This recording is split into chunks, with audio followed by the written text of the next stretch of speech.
Je vous propose de continuer notre lecture de l'évangile de Matthieu. Nous nous étions arrêtés à la fin du chapitre 3 avec le récit du baptême de Jésus, ce baptême qui a permis à Jean-Baptiste de l'identifier comme le Messie qu'il devait faire connaître au peuple, but de sa mission. Jean-Baptiste a entendu la voix venant du ciel dire « Celui-ci est mon fils bien-aimé, en qui j'ai mis toute mon affection ». Il a vu également le Saint-Esprit descendre sous une forme visible et s'arrêter sur Jésus. Jésus est donc le roi. Jésus est donc le Messie annoncé. Jean-Baptiste peut le faire connaître. Jean-Baptiste peut dorénavant lui céder la place et lui envoyer ses disciples. Nous poursuivons ce matin notre lecture avec le chapitre 4. Alors Jésus fut emmené par l'Esprit dans le désert pour être tenté par le diable. Après avoir jeûné 40 jours et 40 nuits, il eut faim. Le tentateur s'étant approché lui dit « Si tu es fils de Dieu, ordonne que ces pierres deviennent des pains. » Jésus répondit « Il est écrit, l'homme ne vivra pas de pain seulement, mais de toute parole qui sort de la bouche de Dieu. » Jésus fut emmené par l'Esprit dans le désert. Dans quel but? Pourquoi? Pour avoir une rencontre avec le Père? Pour faire une expérience particulière? Non. Pour être tenté. Jésus a été conduit par l'Esprit jusqu'au lieu de la tentation. La tentation attend l'homme spirituel. La tentation n'est pas seulement là pour faire tomber le chrétien qui n'est pas vigilant, le chrétien charnel ou le pécheur. La tentation est une épreuve, la tentation est un fait quotidien que connaît aussi l'homme spirituel. La tentation ne dépend donc pas de notre spiritualité ou de notre communion avec le Christ. Même si nous sommes remplis du Saint-Esprit, nous sommes encore tentés. Beaucoup de chrétiens se tourmentent au sujet de la tentation et se disent « ce n'est pas possible, si j'étais rempli du Saint-Esprit, je ne serais pas tenté comme je le suis ». Jésus, le Fils de Dieu, Jésus, rempli du Saint-Esprit, a été tenté. La tentation est le lot réservé à tous les hommes, à chaque instant de notre existence et jusqu'à la fin de notre vie. Il n'existe pas de possibilité d'être hors tentation. Et ceux qui enseignent ces choses ne sont pas dans la vérité de la parole de Dieu. Nous serons tentés toute notre vie et dans tous les domaines. Pourquoi Jésus a-t-il été tenté? Jésus est le Fils de Dieu qui est devenu homme. Il va être tenté en sa qualité d'homme, dans sa nature humaine. Ne confondons pas. Le Fils de Dieu ne peut être tenté. Nul ne peut tenter Dieu. Ce n'est donc pas en tant que Fils de Dieu que Jésus va se trouver face à face avec Satan et va répondre aux attaques de Satan. C'est en tant qu'homme, Fils de Dieu devenu homme. C'est dans sa nature humaine et c'est avec les moyens qui sont accordés à tout homme que Jésus, homme, Fils de Dieu devenu homme, va se trouver en présence de la tentation. Et cela jusqu'à la fin de son ministère. En tant que Fils de Dieu, Jésus ne sera jamais tenté. Il ne peut être tenté. Mais en tant que Fils de Dieu devenu homme, il sera tenté comme tout homme, en toute chose, nous dit l'Épître aux Hébreux. Jésus, en tant qu'homme, a donc à faire face aux mêmes difficultés que nous. Jésus, en tant qu'homme, doit prendre les mêmes décisions que nous dans les situations difficiles. Le tentateur attendait Jésus, et il est nommé ici le diable, l'adversaire. Ailleurs, il est encore appelé Satan. Il est appelé aussi l'accusateur, le meurtrier, le menteur, celui qui a pour but la destruction de ce qui lui appartient, de ce qui tombe sous son pouvoir, la destruction de toute chose et de tout être. Satan est avant tout le destructeur. En se présentant devant Jésus, il va essayer de détruire les relations qui existent entre Jésus et Dieu. Quand va-t-il tenter Jésus? Il va le tenter dans un moment de faiblesse physique. Il nous est dit ici que Jésus, après avoir jeûné 40 jours et 40 nuits, Jésus eut faim. Jésus, en tant qu'homme, éprouvait les mêmes besoins que nous, et il est certain qu'en tant qu'homme, il était dans un état de faiblesse physique très grande. Et c'est à ce moment-là que Satan va le tenter. Souvenons-nous que Satan ne fait pas de cadeaux. Satan ne connaît pas la pitié ni la miséricorde. Ne pensons jamais que nous serons épargnés par lui parce que nous sommes faibles, parce que nous sommes découragés, parce que nous avons déjà été éprouvés. Pensons à Job. C'est coup sur coup que Satan a frappé. Et quand il voit que nous faiblissons, quand il voit que nous traversons un moment où il risque de remporter la victoire, ne nous attendons pas à ce qu'il ménage ses coups. Il n'écoutera pas nos cris, il n'écoutera pas nos supplications. Il est inutile d'implorer sa pitié et de lui dire assez. Satan est le destructeur et il fera tout son possible pour nous jeter à terre. C'est donc dans un moment de faiblesse extrême que Jésus doit affronter le tentateur. Où cela? Dans la solitude, dans le désert, dans un milieu hostile. Adam et Ève ont été tentés alors qu'ils étaient en pleine possession de leur force, dans un milieu parfait qui était agréable, dans le jardin d'Éden. C'est dans le désert que le nouvel Adam va être tenté. Quelles seront les tentations? Les évangiles nous parlent de 3 tentations. 3 tentations qui touchent des domaines bien précis.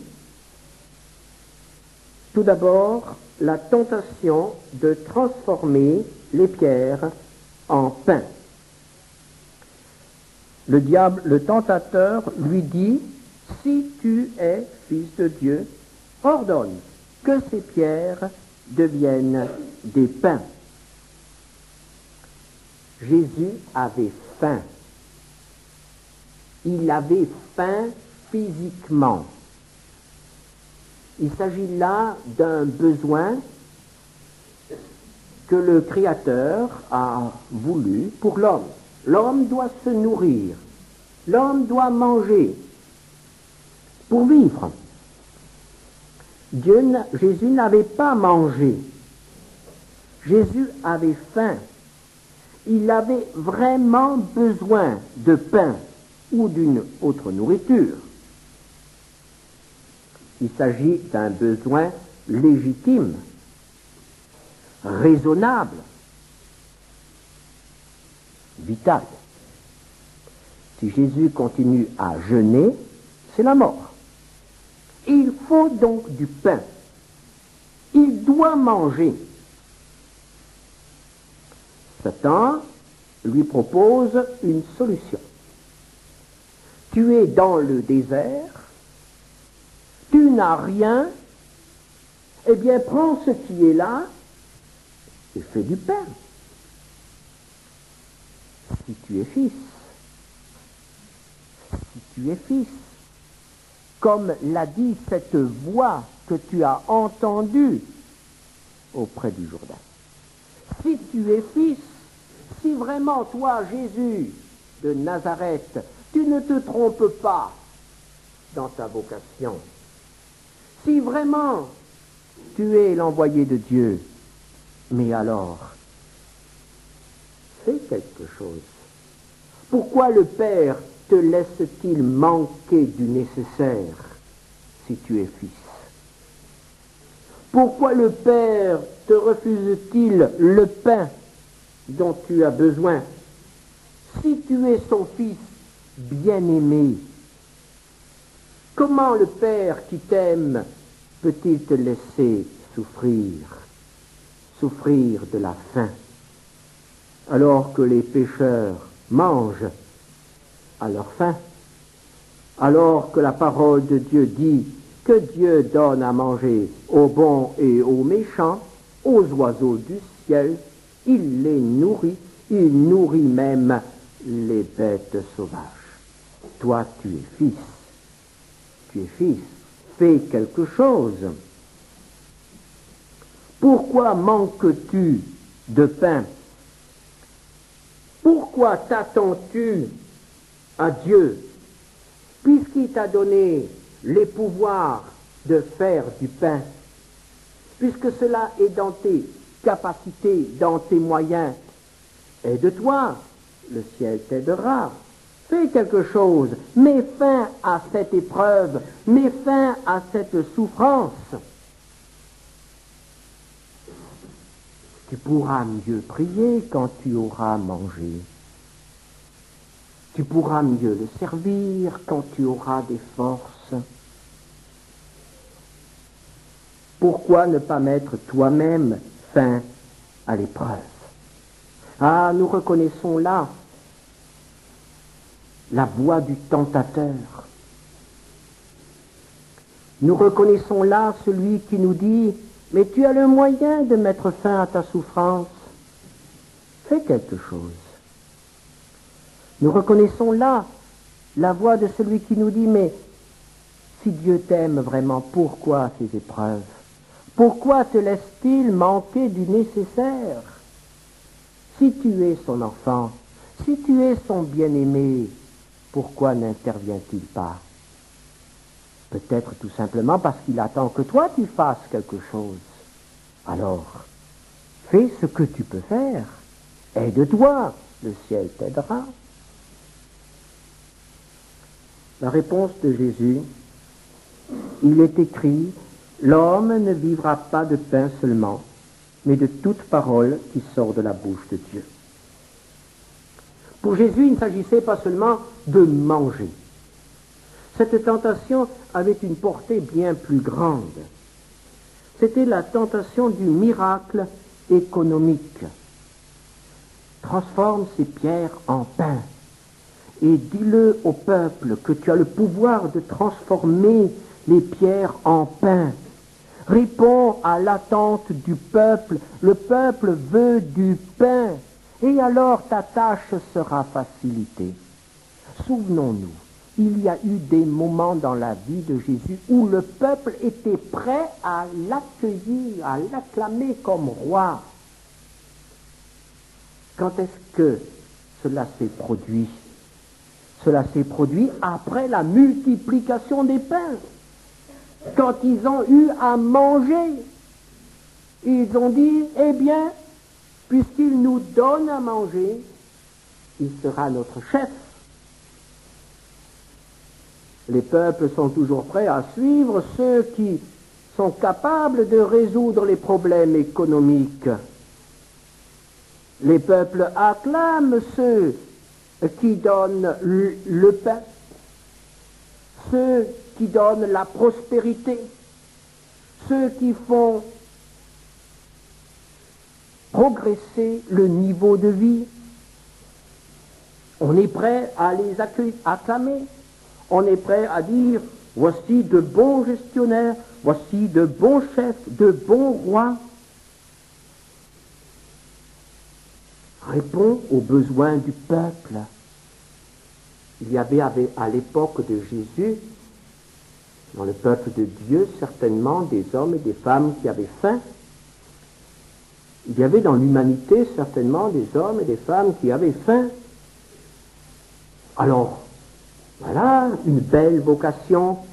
Toi, le Fils de Dieu, qui a tout pouvoir, eh bien, attelle-toi une fois à la faim, au problème de la faim dans le monde. Commence à nourrir les hommes. Commence à les vêtir. Commence à répondre à leurs biens, à leurs besoins matériels. Fais quelque chose pour que les hommes n'aient plus faim, qu'ils n'aient plus froid, qu'ils ne soient plus malades. Occupe-toi du corps des hommes. Quelle tâche!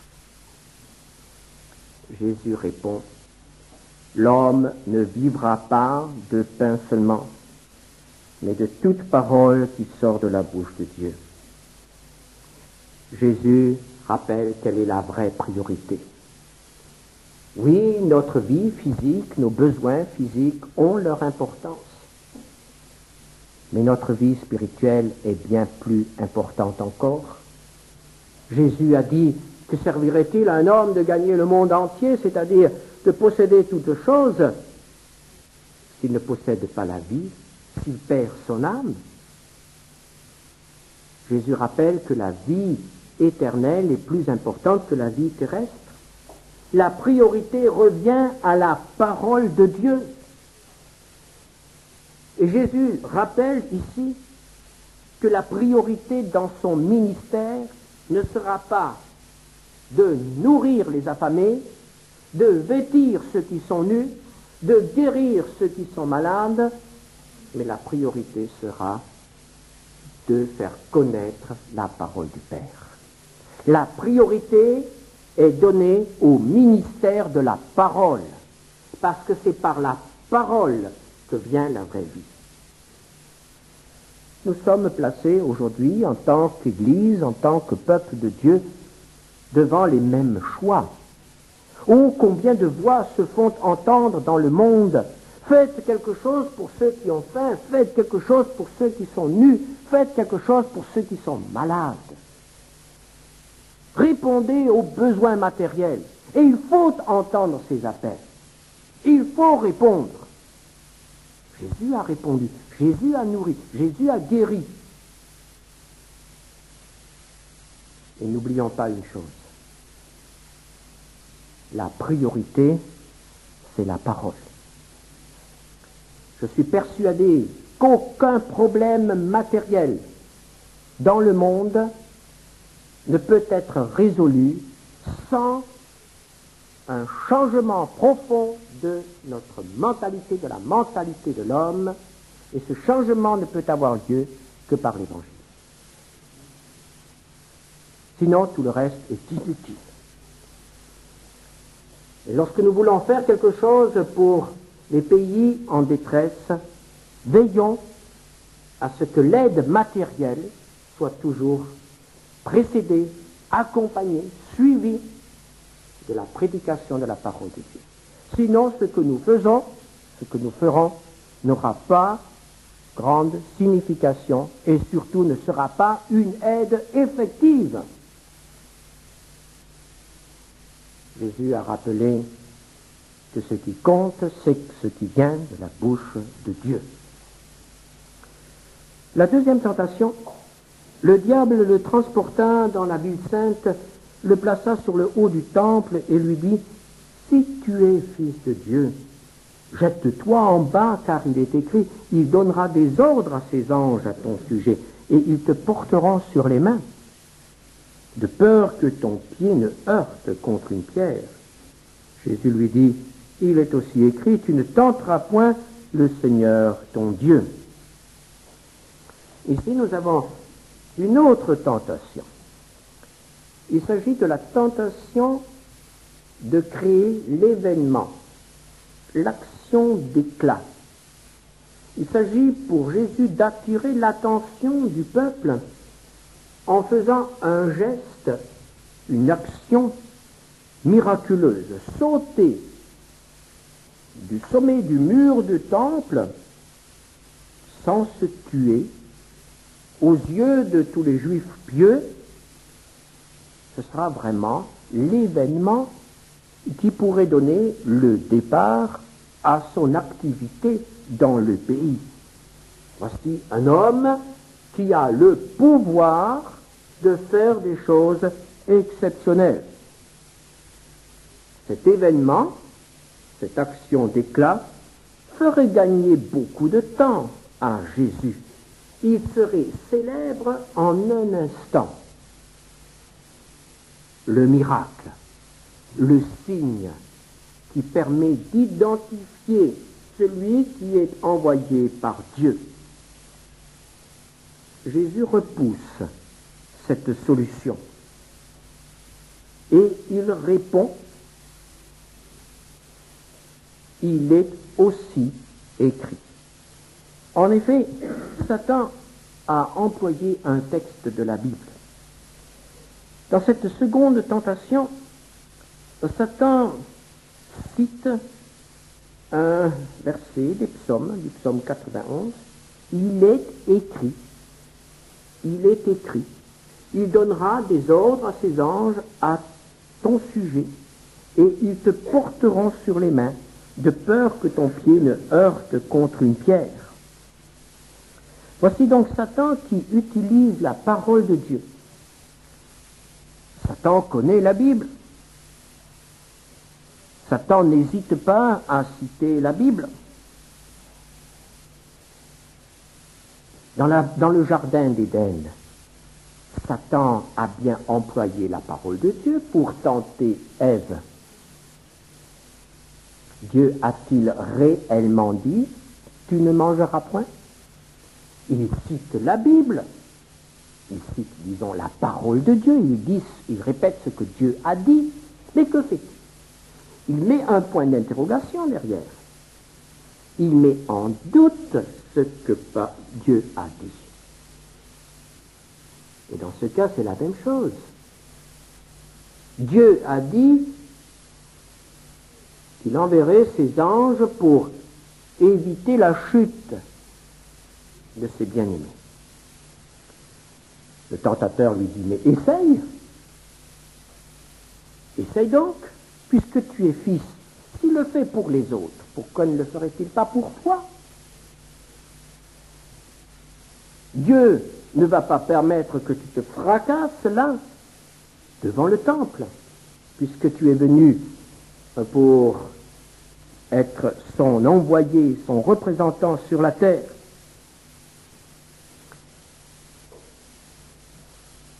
On dit avec raison que l'on peut tout justifier par la parole de Dieu. L'idée la plus folle peut être justifiée par un verset de la Bible.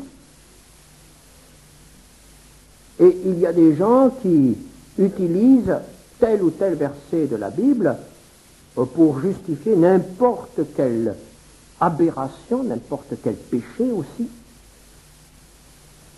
Quand on sort un verset de la Bible de son contexte, on peut lui faire dire n'importe quoi.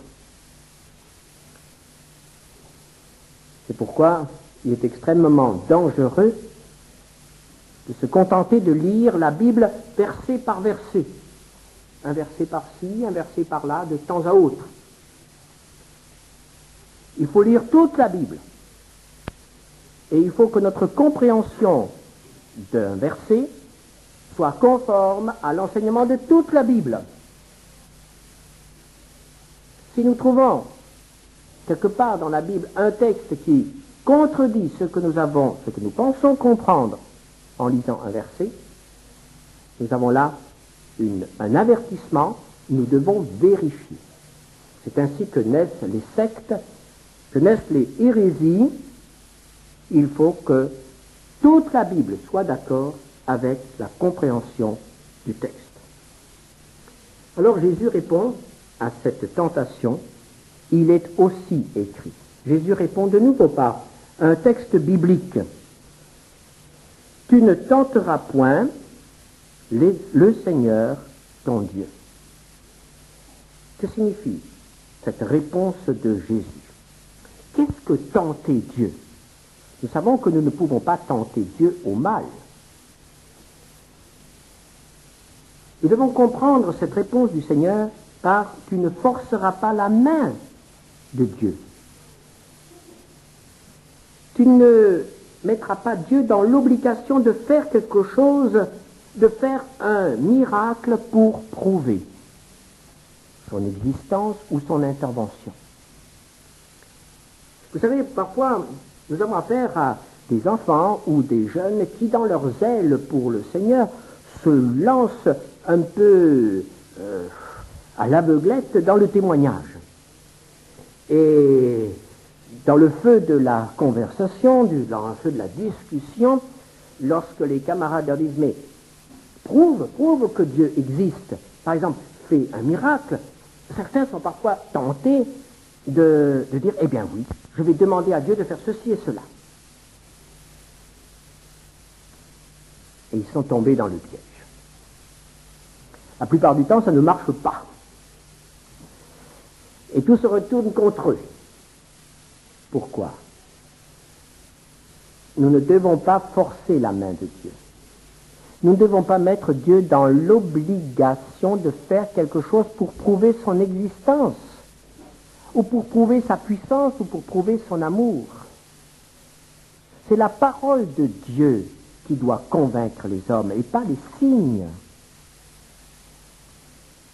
Tu ne tenteras pas l'Éternel, ton Dieu. Jésus a refusé ce raccourci. Jésus a préféré le ministère de la parole qui va lui permettre de se faire connaître progressivement. Le diable, le transportant encore sur une montagne très élevée, lui montra tous les royaumes du monde et leur gloire, et lui dit, je te donnerai toutes ces choses si tu te prosternes et m'adores. Jésus lui dit, retire-toi, Satan, car il est écrit, tu adoreras le Seigneur ton Dieu et tu le serviras lui seul. Cette troisième tentation, la première étant celle du miracle économique, la deuxième celle du fait surnaturel qui attire l'attention, l'action d'éclat, la troisième tentation, nous pouvons l'appeler la tentation du pouvoir. Jésus sera roi. Il sera un jour roi de toute la terre. Satan lui propose tout simplement de le devenir tout de suite. Pourquoi attendre 2000 ans? Saisis la royauté maintenant. Je te l'offre maintenant.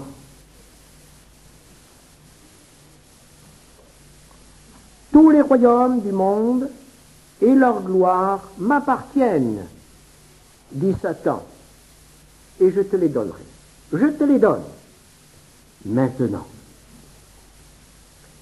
Si Jésus avait accepté, il aurait certainement été un bon roi. Jamais un homme, jamais un roi n'avait autant de qualité que Jésus, de qualité humaine. Jésus aurait été un bon roi. Jésus n'aurait pas eu besoin de passer par ces 3 années de difficultés dans le ministère, d'humiliation. Jésus n'aurait pas eu besoin d'être crucifié, de souffrir, d'être rejeté. Jésus n'aurait pas connu l'agonie dans le jardin de Gethsémani. L'homme en Jésus ne pouvait qu'approuver cette solution. Il aurait pu, en tant que roi, faire connaître à toute l'humanité la parole de Dieu. Mais d'où lui serait venu son pouvoir? Son pouvoir ne lui serait pas venu de Dieu, du Père, mais de Satan. À quel prix aurait-il obtenu ce pouvoir? Je te donne toutes choses si tu te prosternes et m'adores. Ici, Satan lève le voile sur ce qu'est sa motivation profonde, sa motivation essentielle dans son combat contre l'Éternel. Jésus, Satan révèle que son plus grand désir, c'est d'être adoré. Adoré comme Dieu. Il veut être traité comme Dieu. Il veut être Dieu. Et il est prêt à faire n'importe quoi. Il s'est révolté contre Dieu pour obtenir cette adoration. Et Jésus répond, retire-toi, il est écrit, tu adoreras le Seigneur ton Dieu et tu le serviras lui seul. Dieu seul peut être adoré. Ne nous trompons pas de maître. Ne cherchons pas le pouvoir auprès de celui qui n'est qu'un destructeur. Dieu seul répond à l'attente de l'homme. Jésus a donc vaincu. Par quels moyens a-t-il vaincu? Il a vaincu par des moyens qui sont à la disposition de chaque enfant de Dieu. Jésus n'a pas fait de miracle pour repousser Satan. Jésus n'a pas usé de son autorité pour repousser Satan.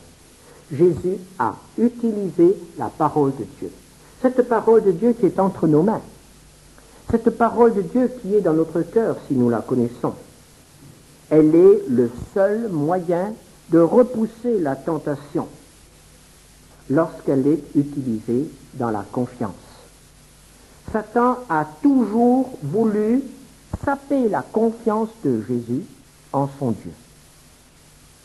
C'est ce qu'il cherche aussi encore aujourd'hui dans notre vie à tous, dans nos relations avec Dieu. Satan n'a pas poussé Jésus à faire des choses qui étaient mauvaises en soi. Faire du pain, sauter du temple, devenir roi par un moyen pacifique, ce ne sont pas des choses mauvaises, condamnables par la loi des hommes, et même par la loi de Dieu. Mais ce que Satan voulait provoquer, c'était l'action indépendante de Jésus par rapport à Dieu. C'était séparer Jésus de Dieu. C'est là le but de la tentation, aussi dans notre vie aujourd'hui. Le seul moyen d'y répondre, c'est de se soumettre à la parole de Dieu, à la volonté de Dieu. Et c'est par ce moyen-là que nous aurons la victoire. Satan a été vaincu ce jour-là. Mais il trouvera un homme, l'Antéchrist, qui acceptera la triple tentation, les 3 conditions. Et il fera le miracle économique. Il fera l'action d'éclat. Il obtiendra aussi le pouvoir mondial, parce qu'il sera adorateur de Satan. Il sera l'homme de Satan. Jésus n'a pas accepté, cet homme acceptera un jour, il sera l'Antéchrist.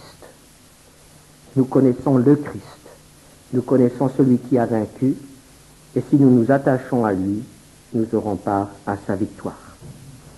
Il est écrit, a dit Jésus, c'est aussi là notre arme pour nous défendre contre les coups de l'adversaire. Amen. Prions ensemble. Seigneur notre Dieu, nous te remercions parce que Jésus a vaincu le tentateur. Nous n'avons pas un sauveur qui n'a connu aucun problème, qui a été au-dessus de nos misères et de nos détresses. Mais notre sauveur a été tenté en toutes choses, comme nous et bien plus que nous. Et il a vaincu. Il n'a pas vaincu parce qu'il est le Fils de Dieu, il a vaincu parce qu'il a employé ta parole. Et cette parole, tu nous l'as aussi donnée. Et cette parole, nous la connaissons et nous pouvons l'employer. Seigneur, nous te demandons pardon pour les tentations auxquelles nous avons cédé. Parce que nous étions négligents, parce que nous étions incrédules. Et nous te remercions de nous donner la victoire, de pouvoir prendre cette victoire maintenant